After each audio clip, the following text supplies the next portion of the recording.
Olá, muito boa tarde a todos, boa tarde a quem está aqui com a gente assistindo ao vivo, muito boa tarde, sejam muito bem-vindos, sejam bem-vindos também quem vai assistir só depois no replay, quem está trabalhando, quem está com algum compromisso pessoal e não conseguiu entrar agora, sejam bem-vindos, assistam no momento em que vocês puderem, o importante é que vocês assistam, o importante é que vocês adquiram conhecimento, o importante é que vocês participem, é um prazer enorme estar aqui com vocês.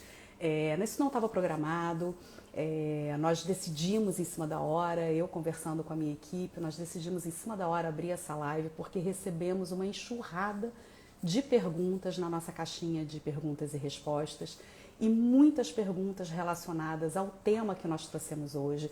Então aqui, eu Descomplicando a Auditoria Médica, essa é a segunda live de aquecimento para o nosso workshop, que vai ser no dia 19 de outubro, às 20h30, né? E a gente já teve nessa semana, nós tivemos, na semana passada, no dia 5, nós tivemos a primeira live de aquecimento, que foi com a doutora Flávia Malavasi, nutricionista. Hoje eu vou conversar com vocês sobre quem é esse médico auditor que nega o meu procedimento, quem é essa pessoa. Na quarta-feira nós vamos ter mais uma novidade que daqui a pouquinho a gente está lançando para vocês. Vou dar só um spoilerzinho, médico que ainda não aprendeu a se comunicar, comunique-se. Na quarta-feira você vai aprender a se comunicar de um jeito super diferente.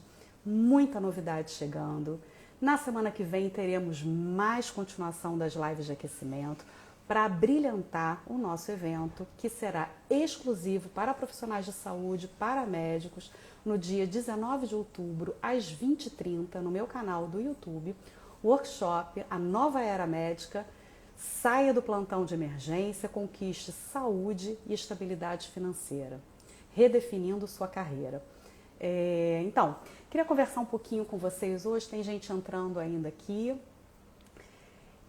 Queria conversar um pouquinho com vocês hoje, falar um pouquinho sobre essa profissão. A gente está recebendo muita pergunta, muita dúvida, as pessoas querendo conhecer muito a auditoria e nós estamos muito felizes com isso. Eu, em especial, é uma coisa que eu amo fazer. Eu me descobri na auditoria médica e espero que aconteça com você também. Mas quem é? Quem é esse auditor médico que eu, como profissional de saúde, cirurgião renomado, vou lá, examino meu paciente, indico um procedimento cirúrgico, faço o pedido de cirurgia, encaminho para a operadora de saúde e vem a negativa. Quem é? Quem é esse cara que vai lá e nega o meu procedimento? Quem é esse auditor? O que ele sabe mais do que eu? Por que ele está dizendo para mim que eu não posso realizar esse procedimento? Será que é só esse o papel de um médico auditor? Ficar sentado ali no computador dizendo esse pode, esse não pode, esse eu autorizo, esse eu não autorizo? E não ter um embasamento técnico maior para justificar isso e ficar num impasse, numa discussão com o cirurgião que fez a solicitação ou com o médico oncologista que de repente pediu uma medicação de alto custo? Qual é a função? Quem é ele? Então vamos lá, a auditoria médica ela é muito mais do que você só dizer autoriza ou não autoriza, do que você liberar ou negar um procedimento. A auditoria médica é você entender o que está acontecendo com aquele beneficiário, quem é aquele beneficiário, qual é a patologia que afeta aquele beneficiário, qual é a melhor maneira de ser implementado e ser envolvido aquele beneficiário no tratamento, no carinho, no cuidado.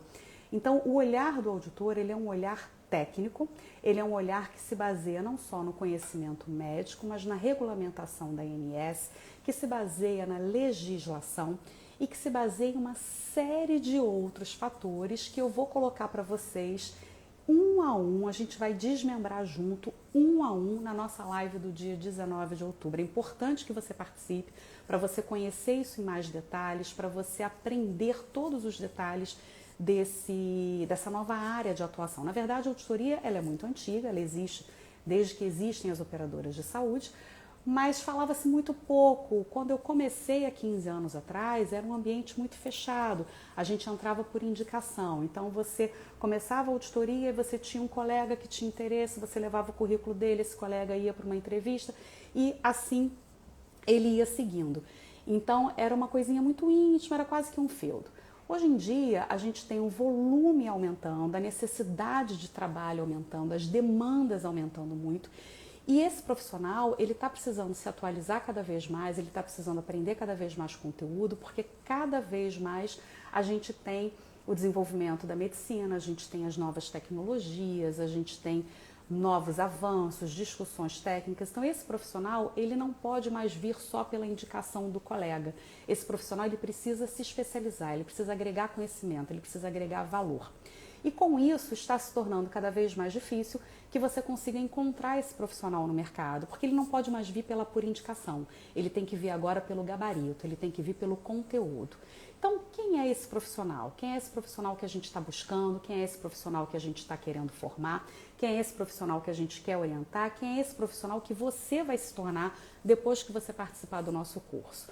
O auditor médico, ele é um profissional técnico, que tem que ter um conhecimento avançado, que tem que ter uma visão global daquela patologia, daquele contexto, daquele procedimento, daquela tecnologia.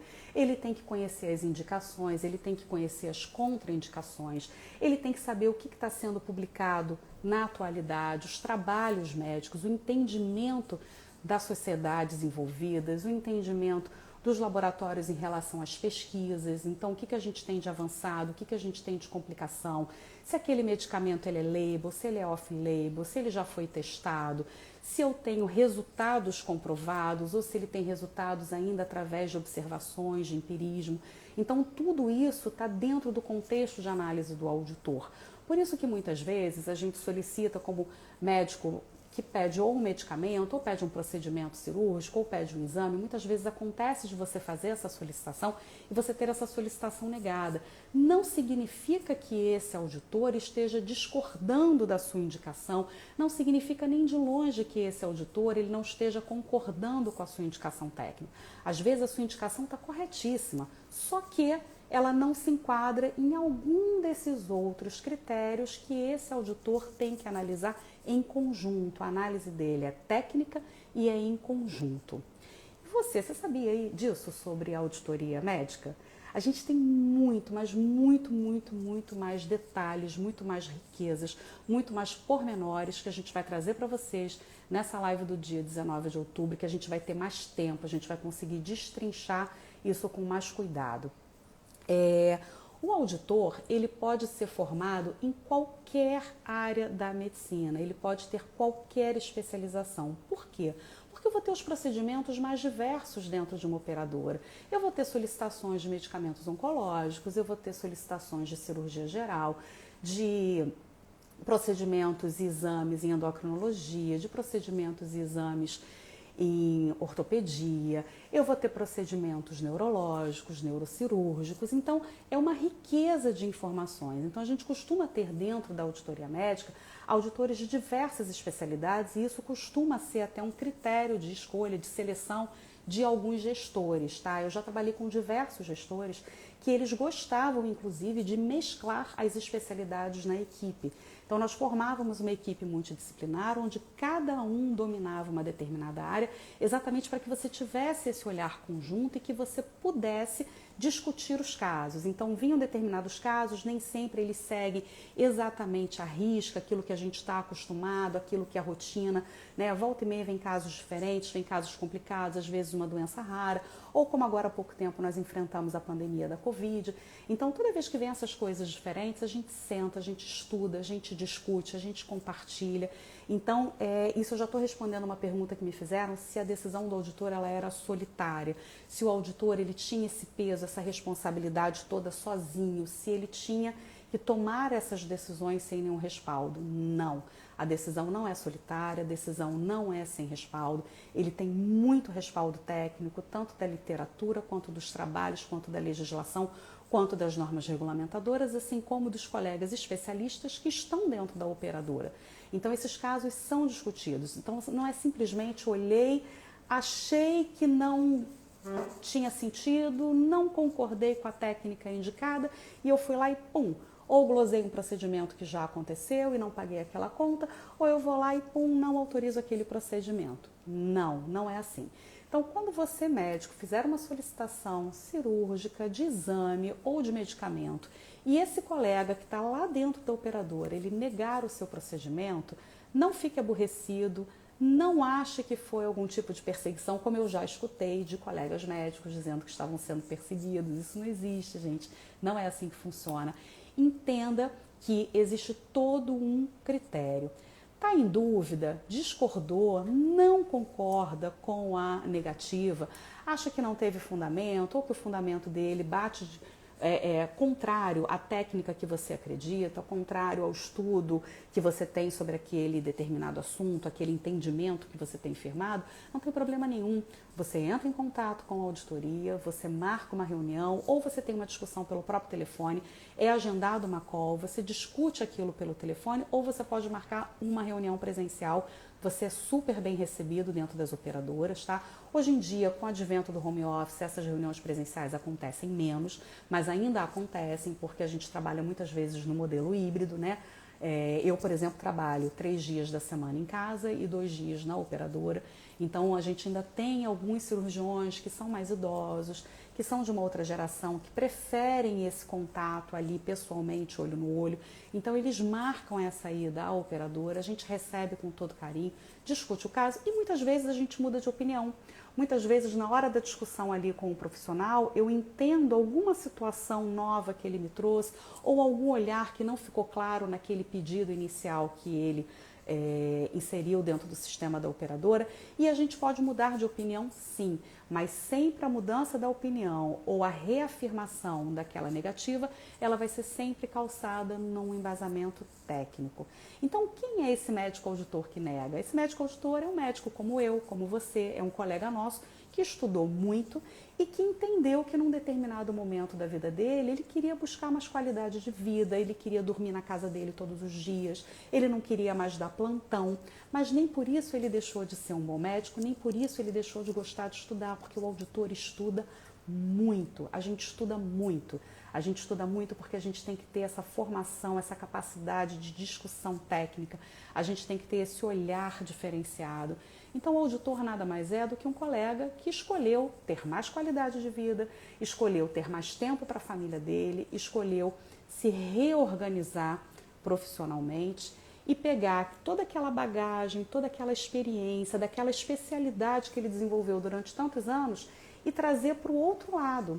Trazer para o lado, eu escutei já de alguns colegas assim, você saiu da assistência e foi para a burocracia. Não é isso. A gente não vai só para a burocracia, a gente vai fazer a engrenagem rodar, a engrenagem funcionar. Porque se não tivesse esses colegas auditores lá dentro das operadoras, você que estava no seu consultório pedindo um procedimento cirúrgico não conseguiria operar o seu paciente. Então, a função do médico auditor ela é de suma importância. Sem o médico auditor, não tem o paciente internado no leito do hospital, não tem o paciente sendo operado, não tem um exame acontecendo. Então, o auditor ele é fundamental para que a máquina da saúde suplementar gire. Nós funcionamos todos dentro da saúde suplementar como uma grande engrenagem. Essa engrenagem, para funcionar, todos os pinos têm que estar nos seus lugares. E o trabalho do auditor médico ele é essencial. E você pensa que o auditor médico ele fica só lá no setor de autorizações dizendo autorizo, nego, fundamenta? Não. Existem diversos setores da operadora de saúde em que eu posso ter a atuação de um auditor médico. Você quer saber mais sobre isso? Isso eu vou falar com muitos detalhes na nossa live do dia 19 de outubro, às 20h30. Médico, saia do plantão de emergência, conquiste saúde, liberdade, conquiste estabilidade financeira, tenha mais tempo para sua família, tenha mais tempo para você, tá bom? Então hoje era só para trazer para vocês um pouquinho do que é o auditor médico, de como funciona o auditor médico, como é a rotina de um auditor médico, mas a gente vai conversar mais, a gente vai se encontrar mais, até o dia 19 teremos outros eventos, teremos outras lives de aquecimento. Foi um prazer estar com vocês aqui hoje, foi um prazer a gente se encontrar e espero que a gente se encontre muito e quero ver você no dia 19 tomando um café comigo lá no meu canal no YouTube. Grande abraço!